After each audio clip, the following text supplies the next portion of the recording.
Good morning. आज मैं आप लोग को बताने जा रही हूँ class 11th NCERT first chapter living world. इसमें फर्स्ट पॉइंट है व्हाट इज लिविंग। लिविंग क्या है?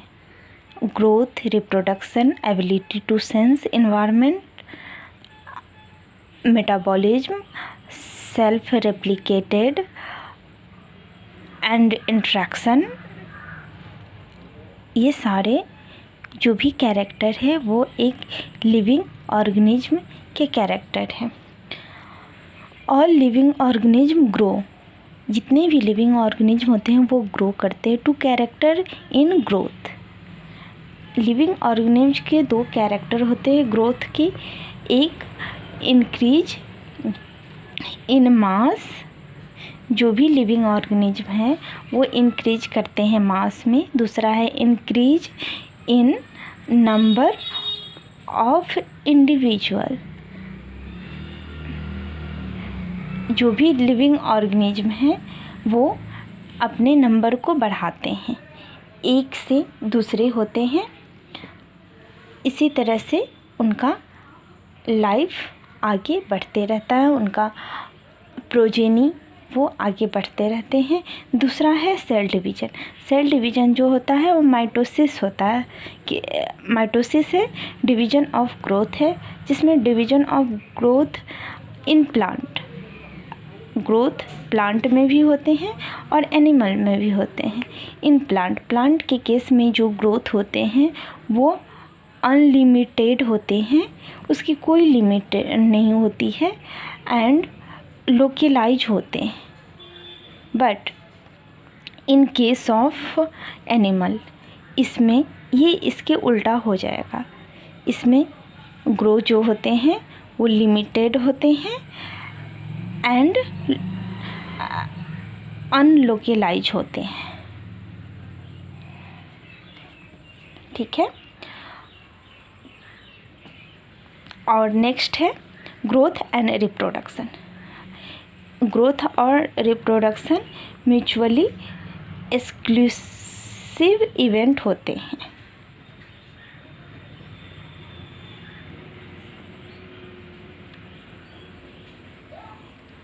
Increase in body mass.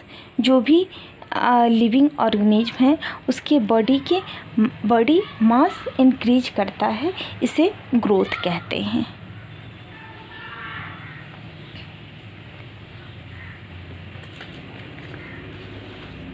Non living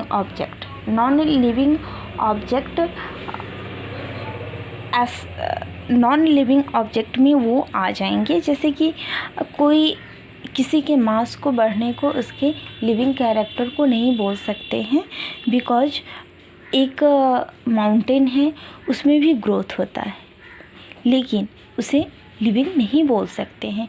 इसी कारण से लिविंग का कैरेक्टर जो होता है वो इंटरनली ग्रोथ करता है।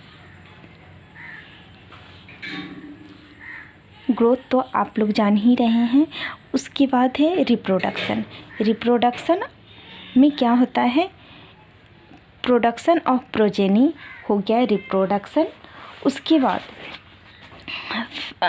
फंजाई है। फंजाई में किस तरह का रिप्रोडक्शन होता है? तो इसमें एसेक्सुअल रिप्रोडक्शन होता है। ईस्ट एंड हाइड्रा में किस तरह का रिप्रोडक्शन होता है? बर्डिंग के थ्रू होगा। बर्डिंग मीन्स क्या हो जाता है? जो एक बॉडी से दूसरा बन जाना वो बर्डिंग होता है। इन प्लेनेरिया को फ्लैट वर्म बोलते हैं। ये प्लेटीहेल्मिन्थस में आता है जो आगे एनिमल किंगडम में पढ़ना है। प्लेटीहेल्मिन्थस में जो होता है उसमें ट्रू रीजनरेशन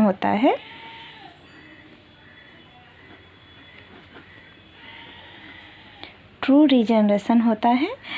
और इसमें सबसे ज़्यादा हाईएस्ट रीजनरेशन पावर होता है।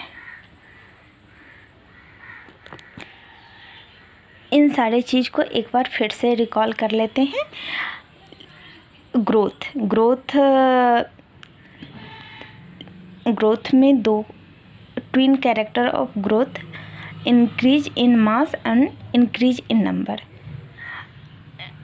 नॉन डिफाइंडिंग फीचर क्या होता है? नॉन डिफाइंडिंग फीचर, लिविंग का नॉन डिफाइंडिंग फीचर में ग्रोथ और रिप्रोडक्शन आता है।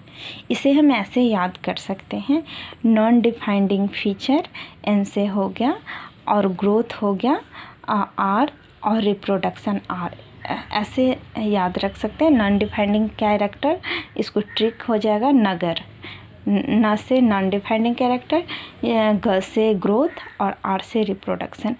कोई भी लिविंग ऑर्गेनिज्म है तो ज़रूरी नहीं है कि वो ग्रोथ करेगा ही या फिर वो रिप्रोडक्शन करेगा ही। फॉर एग्ज़ाम्पल, जैसे कि एक म्यूल है, एक वर्कर भी है, वो रिप्रोडक्शन नहीं करता है लेकिन वो लिविंग है। इसीलिए इसे ज़रूरी नहीं है कि कोई भी जीव है तो वो ग्रोथ करे या फिर रिप्रोडक्शन करे। और डिफाइंडिंग कैरेक्टर में क्या आ जाएगा? ग्रोथ इनसाइड, बॉडी के बाहर जो ग्रोथ होता है वो डिफाइंडिंग फीचर होता है। रिप्रोडक्शन को 3 भाग में इसमें बांटा गया है, मल्टीसेलुलर, यूनिसेलुलर और एसेक्सुअल रिप्रोडक्शन।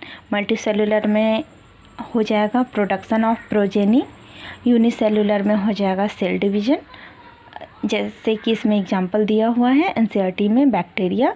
एसेक्सुअल रिप्रोडक्शन में 3 चीज़ दिया हुआ है। फर्स्ट फंजाई दिया हुआ है जो स्पोर के थ्रू प्रोड्यूस करता है। ईस्ट और हाइड्रा दिया हुआ है जो बडिंग के थ्रू करता है। प्लेनेरिया दिया हुआ है जो रीजनरेशन करता है।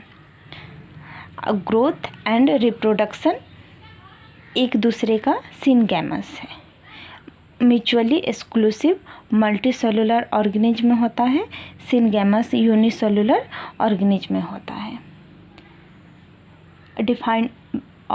डिफाइंडिंग फीचर, मेटाबॉलिक रिएक्शन जो होता है वो किसी भी लिविंग ऑर्गेनिज्म का मेटाबॉलिक रिएक्शन किसी भी लिविंग ऑर्गेनिज्म का डिफाइंडिंग फीचर होता है।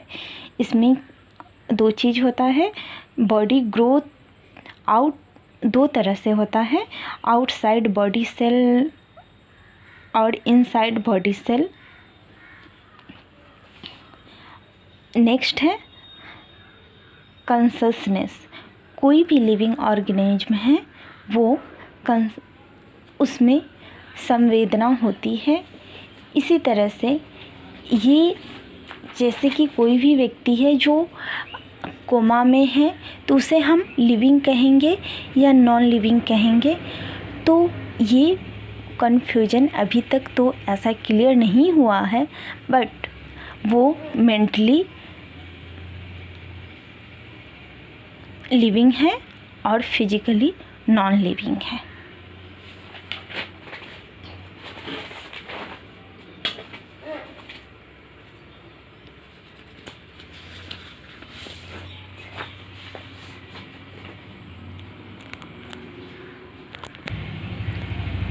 और आगे diversity in the living world next topic है। इसमें हमारे लिविंग वर्ल्ड में कितने डाइवर्सिटी हैं, तो हमारे लिविंग वर्ल्ड में जो बायोडाइवर्सिटी है 1.7 to 1.8 मिलियन। ये नीट 2020 का पूछा हुआ क्वेश्चन है।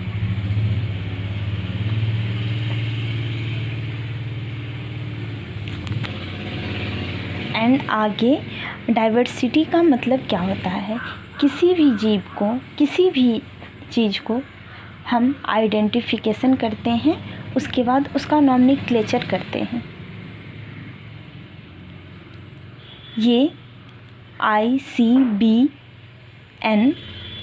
और ICZN के अंतर्गत होता है। इसमें बाइनोमियल नॉमेनक्लेचर आता है। बाइनोमियल नॉमेनक्लेचर वो होता है, को कार्लस लिनियस दिए थे 1753 में। इन्होंने एक बुक लिखी थी जिस बुक का नाम है स्पीसीज प्लांटेरम, और इनकी बुक छपी थी 1953 में।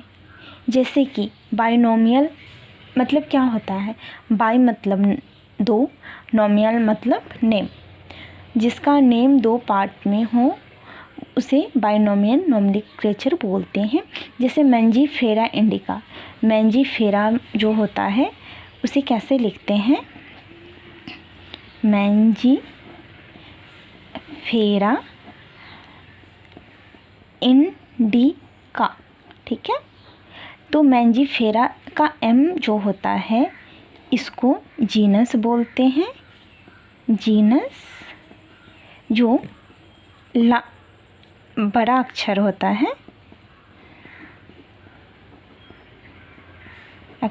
है, और जो इंडिका होता है ये स्पीसीज एपिथेट होता है, इसको स्मॉल लेटर से लिखते हैं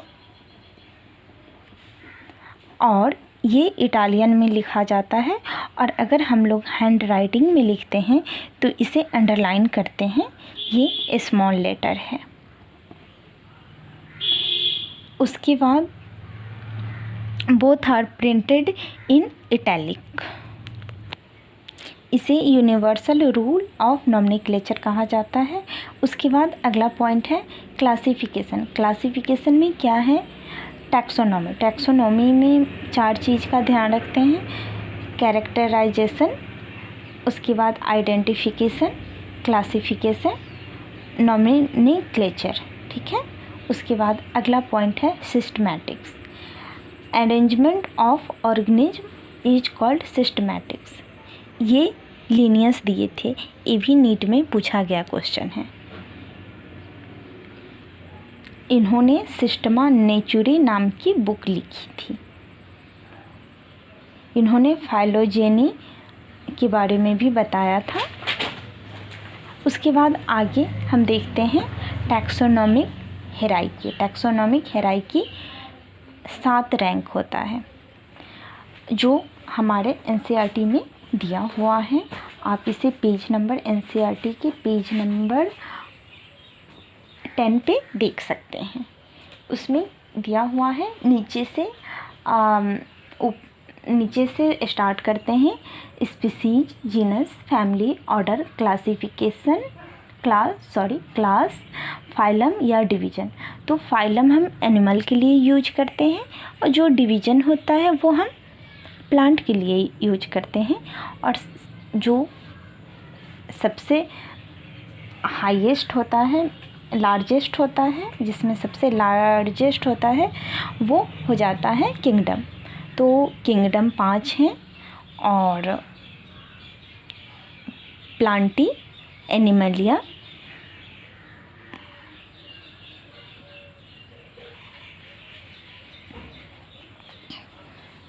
इसमें प्लांटी एनिमलिया आ जाते हैं और प्लांटी में बाकी 4 आ जाते हैं और एनिमलिया एक बड़ा सा किंगडम है जिसमें आगे जो चैप्टर है एनिमल किंगडम उसमें ओनली एनिमलिया के बारे में पढ़ते हैं।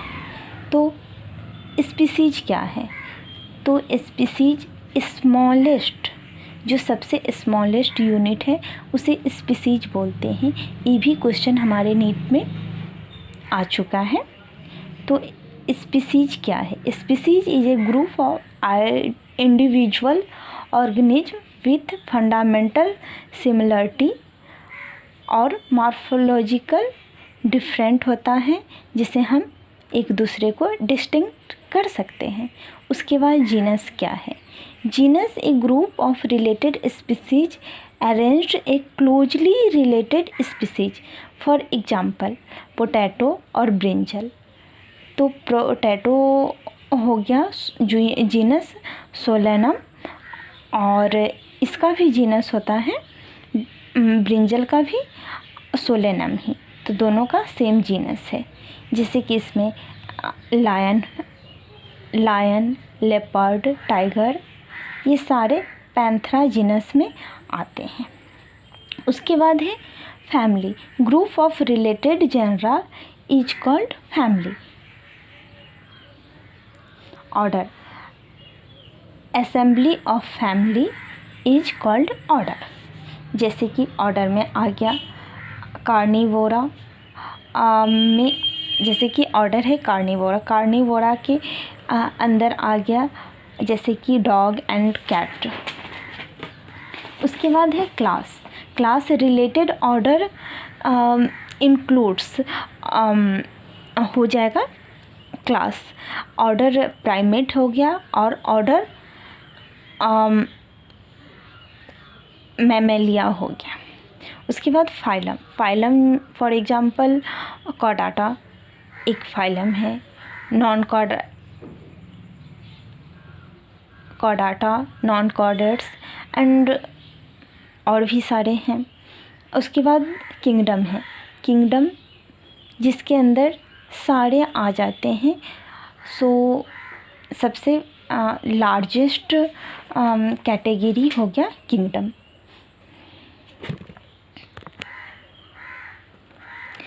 और किंगडम लार्जेस्ट कैटेगरी होता है, इसलिए इसमें सिमिलरिटी बहुत कम होती है।